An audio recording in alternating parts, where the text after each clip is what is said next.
मानक चंद, कमला देवी, राकेश, नीतू, ऋषभ और Ayushi Musharraf, B123, Sethi colony, Jaipur. Shri Parshwanath re rolling mills limited, Durgapur 1, Bardhaman, west Bengal. Amita Jain, पत्नी अनिल कुमार जैन, संगीता जैन, पत्नी विपिन कुमार जैन। श्रीमती शशि बाला जैन, श्रेयांश जैन, श्रीमती अनुपमा जैन, शरीश जैन, श्रीमती शची जैन, चेतन जैन, अस्मित जैन, 54B, नवीन नगर, सहारनपुर, उत्तर प्रदेश। यशपाल जैन, श्रीमती सूरज जैन, शाहगढ़, सागर, मध्य प्रदेश। श्रीमती कमला देवी पाटनी, धर्मपत्नी स्वर्गीय श्री मदन लाल जी पाटनी, सुपुत्र राजकुमार पाटनी, कैलाश चंद पाटनी, प्रकाश चंद पाटनी, प्रदीप कुमार पाटनी, अनिल कुमार पाटनी, इम्फाल, मणिपुर। लक्ष्मी देवी जैन, सीमा जैन, धर्मपत्नी श्री अशोक जैन, मेहुल जैन, शाश्वत जैन, प्लॉट नंबर 658, महावीर नगर, प्रथम, जयपुर, राजस्थान। श्री दिगंबर जैन, महिला शास्त्र सभा, सूर्यनगर, गाजियाबाद। श्री सन्मति महिला मंडल, श्री दिगंबर जैन मंदिर, सेठी कॉलोनी, आगरा रोड, जयपुर। जय जिनेन्द्र तज्जयति परम ज्योतिः समं समस्तैरनंत पर्यायैः दर्पणतल एव सकला प्रतिफलति पदार्थमालिका यत्र। पंच परमेष्ठी भगवान की जय। पहले श्लोक में बताया था सम्यक दर्शन और सम्यक ज्ञान दोनों एक साथ उत्पन्न होते हैं। तो प्रश्न खड़ा हुआ, इनमें कारण कौन है और कार्य कौन है? तब आचार्य ने अगला श्लोक लिखा है, सम्यक ज्ञानम कार्यम, सम्यक ज्ञानम कार्यम, सम्यक त्वं कारणं वदन्ति जिनः, सम्यक त्वं कारणं वदन्ति जिनः, ज्ञानाराधनमिष्टं, ज्ञानाराधनमिष्टं, सम्यक त्वानन्तरं तस्मात्, सम्यक त्वानन्तरं तस्मात्। बोलिए, सम्यक ज्ञानम कार्यम, सम्यक त्वं कारणं वदन्ति जिनः, ज्ञानाराधनमिष्टं, सम्यक अनन्तरं तस्मात्। सम्यक ज्ञानम, सम्यक ज्ञान, कार्यम कार्य है, और सम्यक्तम और सम्यक दर्शन कारण है। ऐसा वदंती कहते हैं जिनेन्द्र भगवान। जिनेन्द्र भगवान कहते हैं कि सम्यक ज्ञान कार्य है और सम्यक माने सम्यक दर्शन कारण है। इसलिए ज्ञानाराधनम इष्टम, ज्ञान की आराधना उचित है सम्यक्त्व के बाद में, तस्मात् माने इसलिए, अर्थात इसलिए ज्ञान की आराधना सम्यक्त्व के बाद में इष्ट है। पहले सम्यक दर्शन हो जाए फिर ज्ञान की आराधना करो। अगर विश्वास नहीं है और ज्ञान की आराधना करोगे तो लाभकारी नहीं होगी। पंडित जी, सम्यक दर्शन को कारण और सम्यक ज्ञान को कार्य क्यों कहा? हमने पहले भी बताया था, पहले ज्ञान होता है, ज्ञान के बाद जब उस पर श्रद्धान होता है तब सम्यक दर्शन होता है, और सम्यक दर्शन होने पर जो ज्ञान है वह ज्ञान सम्यक ज्ञान कहलाता है। प्रश्न, क्या सम्यक दर्शन होने से पहले ज्ञान को हम मिथ्या ज्ञान कहेंगे? हाँ, बिल्कुल कहेंगे। सम्यक दर्शन होने पर वो जो ज्ञान पहले हुआ है सच्चा ज्ञान नहीं माना जाएगा। क्यों? आपकी श्रद्धा ही जब ठीक नहीं है तो ज्ञान सच्चा ठीक कैसे माना जाए। इसलिए पहले तो ज्ञान प्राप्त किया, जीव क्या है, अजीव क्या है, आश्रवबंध क्या है, सम्यक तो कितने प्रकार का है, ज्ञान प्राप्त किया। और जब उस पर श्रद्धा हो गई, वास्तव में ये सब तो परम सत्य है, ये जो लिखा है यह ऐसा ही है। जब ऐसा अटल विश्वास हुआ तब सम्यक्त हुआ, और सम्यक्त होने के बाद वो जो ज्ञान था वो सम्यक ज्ञान बन गया। तो सम्यक्त कारण हुआ, हमेशा पहले कारण होता है फिर कार्य होता है। पहले कारण हुआ सम्यक दर्शन, फिर कार्य हुआ सम्यक ज्ञान। इसलिए पहले होने की अपेक्षा सम्यक दर्शन को कारण और बाद में होने की अपेक्षा सम्यक ज्ञान को कार्य कहा है। पंडित जी, सम्यक दर्शन होने के बाद हमें सम्यक ज्ञान की आराधना कैसे करनी चाहिए? जब विश्वास हो गया, ये जो शास्त्र हैं आचार्य कुंद कुंद उमा स्वामी सबंत भद्र पूज्यपाद स्वामी के, ये तो परम सत्य हैं, सत्य को बताने वाले हैं। जब ऐसा श्रद्धान हो गया, फिर क्या किया, फिर जिनवाणी का स्वाध्याय और अच्छी तरह से किया। क्यों? अब रुचि हो गई ना, ये भगवान के वचन परम सत्य हैं, इनको और पढ़ना है, तो उनका और स्वाध्याय किया। तो जिनवाणी का स्वाध्याय कैसे करें? ऐसे करें, जिनवाणी 4 अनुयोगों में बटी हुई है। ध्यान से सुनेंगे। पहला प्रथमान योग। प्रथमान योग वे शास्त्र हैं, प्रथमान योग में वे शास्त्र आते हैं जिनमें शलाका पुरुष, 24 तीर्थंकर आदि का जीवन चरित्र लिखा होता है। जो कथा शास्त्र हैं, जो बड़े बड़े महापुरुषों के जीवन चरित्र हैं, वो कहलाते हैं प्रथमान योग। जिनमें लोक का वर्णन है, गतियों का वर्णन है, कालों का वर्णन है, उन्हें हम कहते हैं करणान योग। जिसमें श्रावक और मुनि के आचरणों का, व्रतों का वर्णन है, उनके करने योग्य कार्यों का वर्णन है, उसे हम कहते हैं चरणान योग। और जिसमें 7 तत्व 9 पदार्थों का वर्णन है, उसे हम कहते हैं द्रव्यान योग। विश्वास जम गया, अब क्या करना चाहिए? अब सम्यक ज्ञान की आराधना करनी चाहिए, शास्त्रों का खूब स्वाध्याय करना चाहिए। जैसे जैसे शास्त्रों का स्वाध्याय आप करते जाएंगे, आपका सम्यक तो और मजबूत होता जाएगा। जितना ज्ञान बढ़ेगा उतना सम्यक तो और अच्छा हो जाएगा। जब श्रुति ज्ञान पूर्ण हो जाएगा और श्रुत केवली बन जाएंगे, तब हम कहेंगे इनका सम्यक दर्शन तो अवगाढ़ हो गया है। अवगाढ़ माने बड़ा गहरा। और जब केवली हो जाएंगे, केवल ज्ञान हो जाएगा, तब हो जाएगा सम्यक दर्शन कैसा? परमावगाढ़। ये तो अब पूरा गाढ़ा हो गया, इससे अच्छा नहीं हो सकता।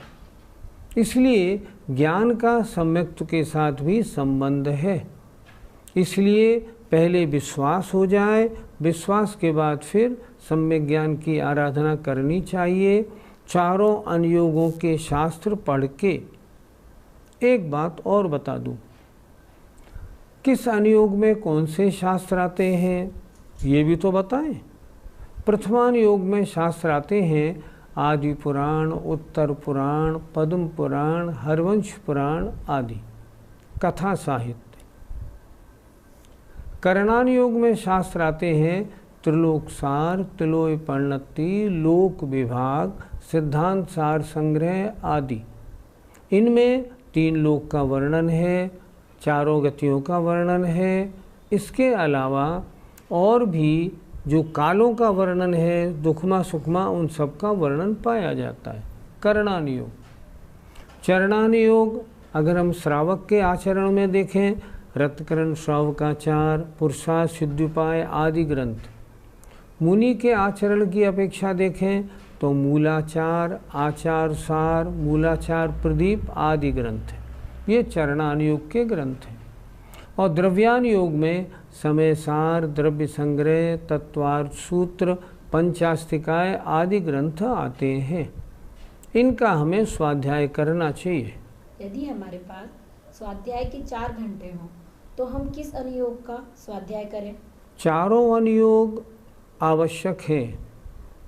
प्रवेश करने के लिए प्रथमानुयोग बहुत अच्छा है। प्रथमानुयोग में आप बच्चों को, आपके सबके बच्चे हैं छोटे छोटे, 8 बरस, 10 बरस, 12 बरस, 15 बरस, सबसे पहले उन्हें कथा कहानी, कथा साहित्य पढ़ाइए।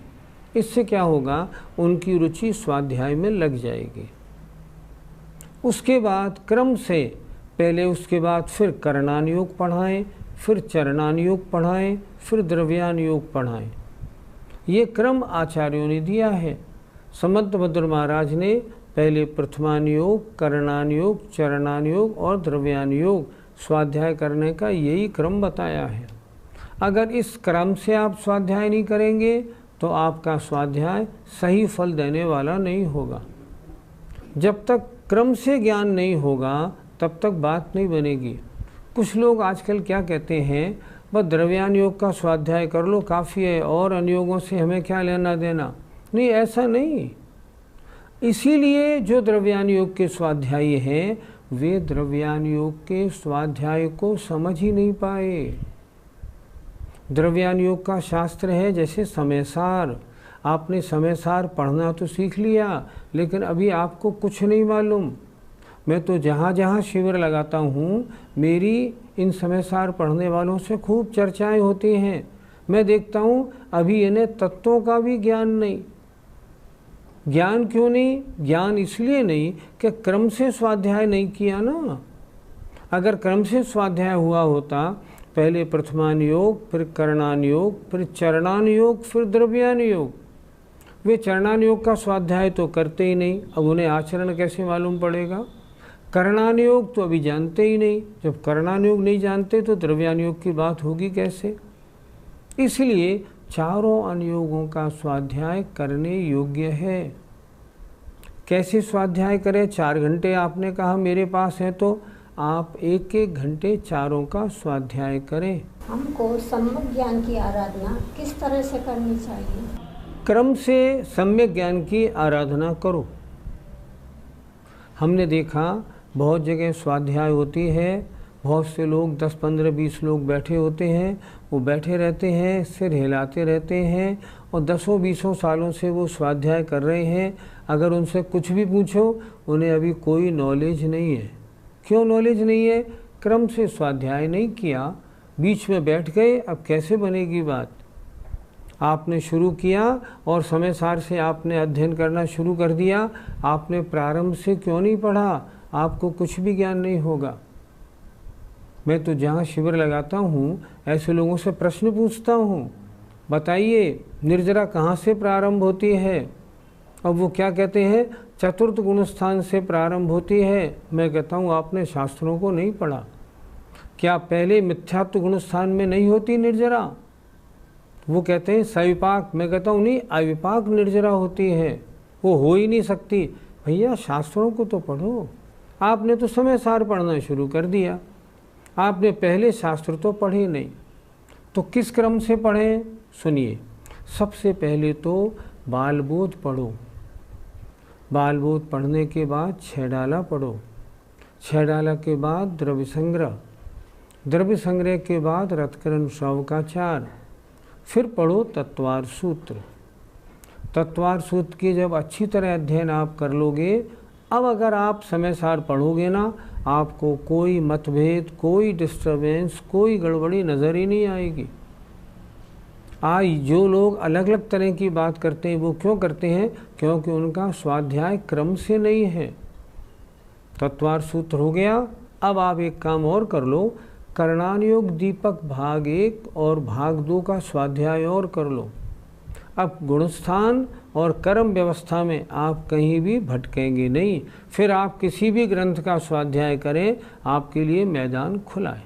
सम्यक दर्शन और सम्यक ज्ञान जब एक साथ उत्पन्न होते हैं, फिर इसमें कारण कार्य का विधान क्यों किया गया, ये अगले श्लोक से मालूम पड़ेगा। कारण कार्य विधानम, कारण कार्य विधानम, समकालं जायमानयोरपि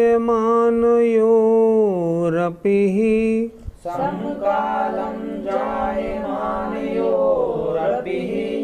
दीपप्रकाशयोरिव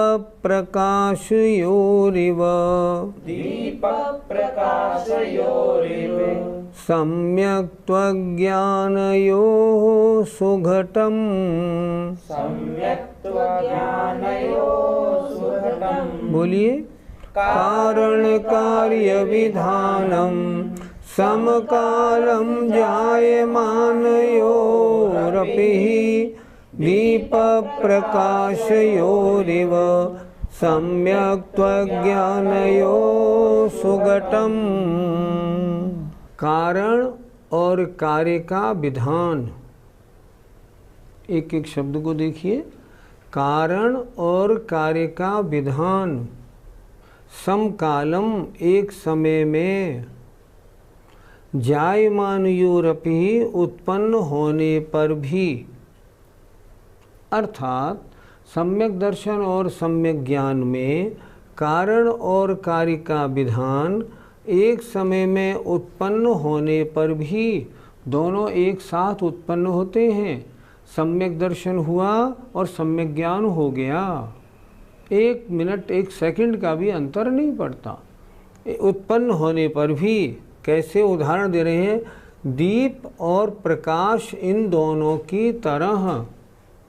दीपक जला और प्रकाश हुआ, दोनों एक साथ हुआ, बिल्कुल। दीपक जला और प्रकाश हुआ, लेकिन पहले कौन हुआ? दीपक जला, तब तो प्रकाश हुआ। इसलिए दीपक का जलना कारण है और प्रकाश होना कार्य है। इसीलिए यहाँ कह दिया गया सम्यक दर्शन होना कारण है, सम्यक ज्ञान होना कार्य है।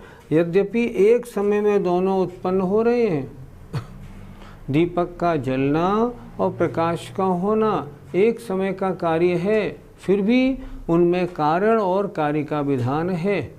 लिख रहे हैं, दीपक और प्रकाश इन दोनों की तरह सम्यक्त्व में और सम्यक ज्ञान में सुघटम घटित होता है।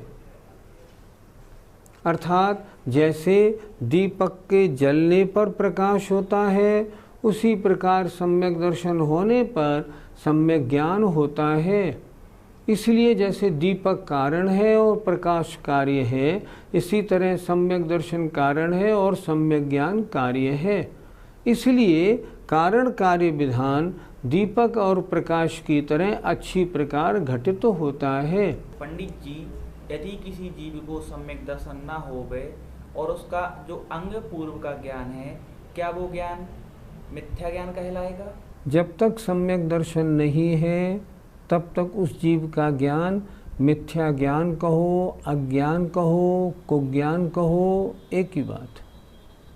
क्यों?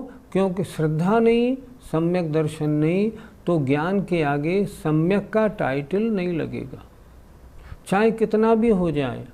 देखो, जो अभव्य जीव होते हैं उन्हें 11 अंग तक का ज्ञान हो जाता है। 11 अंग तक का, हाँ बिल्कुल हो जाता है।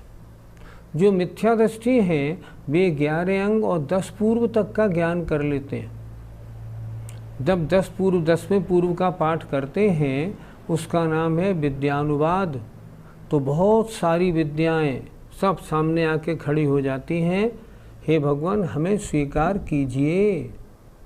वो उनको स्वीकार कर लेते हैं तो मिथ्या दृष्टि रहे आते हैं, और अगर स्वीकार नहीं करते हैं तो सम्यक दृष्टि बन जाते हैं। अगर कोई पहले से सम्यक दृष्टि हो और वे अगर उन विद्याओं को स्वीकार कर लें तो सम्यक छूट के और मिथ्यात्व हो जाता है, और अगर उन्हें स्वीकार नहीं करें तो सम्यक दृष्टि बने रहते हैं। अब सोचिए आप, 11 अंग 10 पूर्व का ज्ञान है, सम्यक दर्शन नहीं है, तो ज्ञान सम्यक ज्ञान कहलाएगा या मिथ्या ज्ञान? मिथ्या ज्ञान कहलाएगा। तो मिथ्या ज्ञानी जीवों को कहाँ तक का स्वाध्याय हो सकता है? 11 अंग 10 पूर्व तक का ज्ञान संभव है, इससे आगे नहीं। 10वें पूर्व से आगे तो वो ही जाएंगे जो सम्यक दृष्टि ही होंगे, ऐसा नियम है। इसलिए सम्यक दर्शन और सम्यक ज्ञान की उत्पत्ति एक साथ है। आप पहले कितना ही ज्ञान कर लें, अगर सम्यक दर्शन नहीं है, ज्ञान मिथ्या ज्ञान है, सम्यक ज्ञान नहीं। और एक त्रियंश में भी, त्रियंश को सम्यक दर्शन हो गया, उसका ज्ञान कुछ भी नहीं, बहुत थोड़ा है, फिर भी उसका जितना ज्ञान है वो सम्यक ज्ञान है। और 11 अंग 10 पूर्व के ज्ञाता जो मुनि महाराज हैं, जिन्होंने विद्याओं को स्वीकार कर लिया है, उनका सारा ज्ञान मिथ्या ज्ञान है। इस प्रकार इस बात को समझना चाहिए। पंडित जी, जो सम्यक दृष्टि नारकी होते हैं, उनके अवधि ज्ञान को कुअवधि ज्ञान क्यों कहा जाता है? आपने या तो पढ़ा नहीं ढंग से, या आपने समझा नहीं। आप शायद ये समझते हैं जितने नारकी हैं उन सब का अवधि ज्ञान कुअवधि ज्ञान होता है, सम्यक अवधि ज्ञान नहीं होता। नहीं, ये आपकी धारणा गलत है। कोई जीव 7वें नरक में उत्पन्न हुआ तो उसके भव प्रत्यय अवधि ज्ञान तो वह नियम से होगा ही होगा। क्यों? सभी नारकियों के, सभी देवों के भव प्रत्यय अवधि ज्ञान होता है। उन्होंने कहा भी है, भव प्रत्ययो वधिर देव नारकाणाम। अब यदि वो सप्तम नरक का जीव सम्यक दर्शन प्राप्त कर ले किन्हीं कारणों से, तो क्या उसका अवधि ज्ञान अभी कुअवधि ज्ञान ही रहेगा? नहीं, नहीं रहेगा। क्या होगा? जब वो नारकी जीव जब अवधि सम्यक दर्शन प्राप्त कर लेगा ना, तो उसका जो पहले कुअवधि ज्ञान था, अब वो अवधि ज्ञान हो जाएगा, मतलब कु हट जाएगा और सच्चा अवधि ज्ञान हो जाएगा। ज्ञान ज्ञान है, मिथ्यात्व के साथ कु लगा दो, सम्यक्त्व के साथ सु लगा दो। मति ज्ञान श्रुति ज्ञान, मति ज्ञान श्रुति ज्ञान है। जब मिथ्यात्व के साथ होते हैं तो कुमति ज्ञान कुश्रुत ज्ञान कहलाते हैं, और जब सम्यक्त्व के साथ होते हैं तब मति ज्ञान और श्रुति ज्ञान कहलाते हैं। ये किसकी महिमा है? ये सम्यक दर्शन की महिमा है। इसलिए नरक में जो नारकी हैं, वो नारकी सारे के सारे कुअवधि ज्ञानी नहीं होते। जो मिथ्या दृष्टि होते हैं, चाहे वो पहले नरक में हो, चाहे 9वें ग्रैव्यक में हो, अगर मिथ्या दृष्टि है, उनका अवधि ज्ञान कुअवधि ज्ञान है।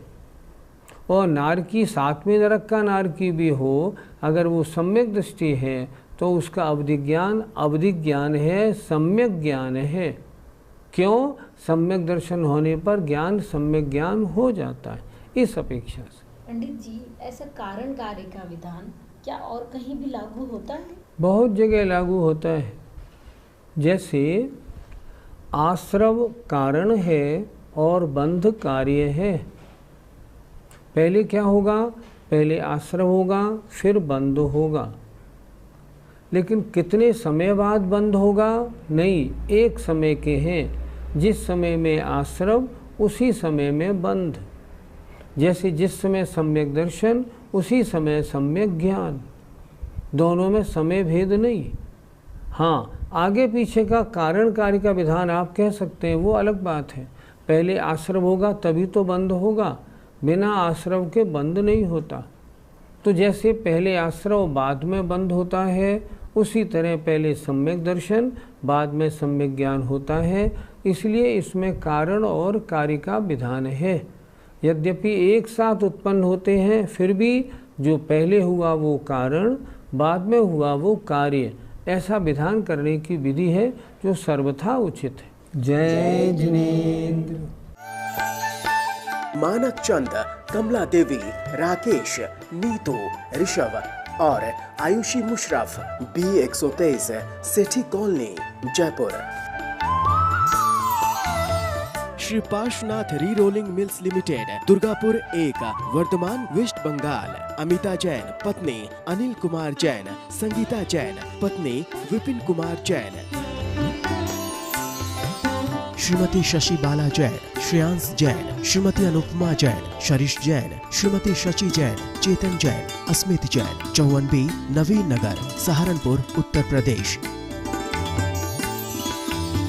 यशपाल जैन, श्रीमती सूरज जैन, शाहगढ़, सागर, मध्य प्रदेश। श्रीमती कमला देवी पाटने, धर्मपत्नी स्वर्गीय श्री मदन लाल जी पाटने, सुपुत्र राजकुमार पाटने, कैलाश चंद पाटने, प्रकाश चंद पाटने, प्रदीप कुमार पाटने, अनिल कुमार पाटने, इम्फाल मणिपुर। लक्ष्मी देवी जैन, सीमा जैन, धर्मपत्नी श्री अशोक जैन, मेहुल जैन, शाश्वत जैन, प्लॉट नंबर 658, महावीर नगर, प्रथम, जयपुर, राजस्थान। श्री दिगंबर जैन महिला शास्त्र सभा, सूर्यनगर, गाजियाबाद। श्री सन्मति महिला मंडल, श्री दिगंबर जैन मंदिर, city colony, Agra road, Jaipur.